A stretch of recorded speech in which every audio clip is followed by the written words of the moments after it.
धनु एस्ट्रो के प्रिय दर्शकों, जरा ध्यान से सुनिए। अगर आपको ऐसा लगता है जैसे कि कोई तंत्र, कोई नेगेटिव एनर्जी आपके ऊपर हावी हो गई है और इसके कुछ प्रबल संकेत भी हैं। अनजाने रोग, यानी कि रोग तो शरीर में है लेकिन इलाज का कोई फल नहीं मिल रहा, कोई दवाई, कोई डॉक्टर काम नहीं कर पा रहा।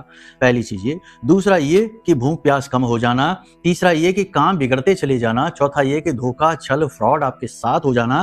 पांचवा ये कि मान सम्मान भी चला जाना। और छठा और सबसे महत्वपूर्ण कि आपके अपने ही आपके शत्रु बनने शुरू हो जाएंगे। जिनके लिए आपने सब कुछ किया वही आपका मान सम्मान तो छोड़ो, आपके खिलाफ ही खड़े दिखाई देंगे। काम आपके कोई बनेंगे नहीं और हर जगह से आपको निराशा हाथ लगेगी। अगर ऐसी स्थिति है तो 100% आपके ऊपर किसी प्रकार का बंधन करवा दिया गया है।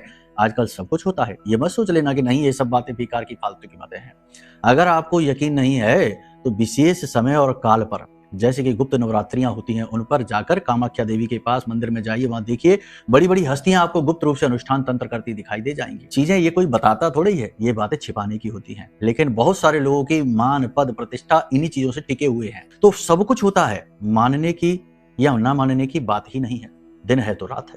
खैर, अगर ऐसा है तो इस एक उपाय को कर लो, आपको तुरंत राहत मिलेगी, तुरंत आपको हल्कापन महसूस होगा और तुरंत एक झटके से आपको महसूस हो जाएगा कि हाँ। फिर उसके बाद हम आपको एक परमानेंट समाधान बताएंगे, उसे भी ध्यान से सुन लेना। क्या करना है कि रात्रि के समय आपको एक नींबू लेना है। नींबू बिल्कुल पीला होना चाहिए, उसमें कोई दाग नहीं होना चाहिए। इस नींबू को आपको लेना है और इसे खड़ा काटना है 4 भागों में, ठीक है ना। 4 कलियां उसकी बन गई। हर भाग में आपको लौंग का एक एक जोड़ा लगाना है, यानी 8 लौंगे हो गई। एक भाग में लौंग 2 लगानी है। फूल वाली लौंग होनी चाहिए, साबुत लौंग होनी चाहिए, टूटी फूटी नहीं। तो 2-2 लौंगे आपने लगा ली। अब ये चारों टुकड़ों को लेकर आप अपने घर की छत पर जाइए, ठीक पूर्व दिशा में मुंह करके खड़े हो जाइए और इस मंत्र को बोलते हुए सबसे पहले नींबू को अपने दाएं कंधे से अपने सिर के ऊपर से पीछे की ओर फेंकना है, एक टुकड़े को, पहले टुकड़े को। मंत्र क्या है, ध्यान से सुनिए। ओम ह्लीम ऐं श्रीम क्लीम श्रीम। ओम ह्लीम ऐं श्रीम क्लीम श्रीम। इस मंत्र को बोलते हुए और पीछे की ओर फेंकिए। फिर दूसरा अपने बाईं ओर फेंकिए। फिर तीसरा अपने दाईं ओर फेंकिए और फिर चौथा अपने सामने फेंकिए। ये 4 जगहों में, 4 दिशाओं में आप नींबू के इस टुकड़े को फेंकते जाइए जिसमें लौंग लगाए और इस मंत्र का उच्चारण करते जाइए कि ये मंत्र आपको सुनाई दे।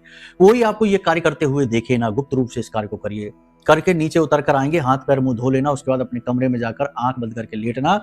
तुरंत अनुभव होंगे कि हाँ कुछ बदला है। अब पूर्ण लाभ यदि आपको प्राप्त करना है तो ब्रह्मास्त्र विद्या मां बगलामुखी का यह महारक्षा कवच है जो आपके जीवन में वो ला सकता है जिसके लिए आप अब तक तड़प रहे थे। तो इस महारक्षा कवच को भी मंगवा सकते हो। माई के सबसे शक्तिशाली मंत्र से यह जागृत है, अभिमंत्रित है, आपके भाग्योदय का सबसे बड़ा कारक बनेगा ये। आप इसे मंगवा सकते हो, आपका कल्याण होगा। जय माई की।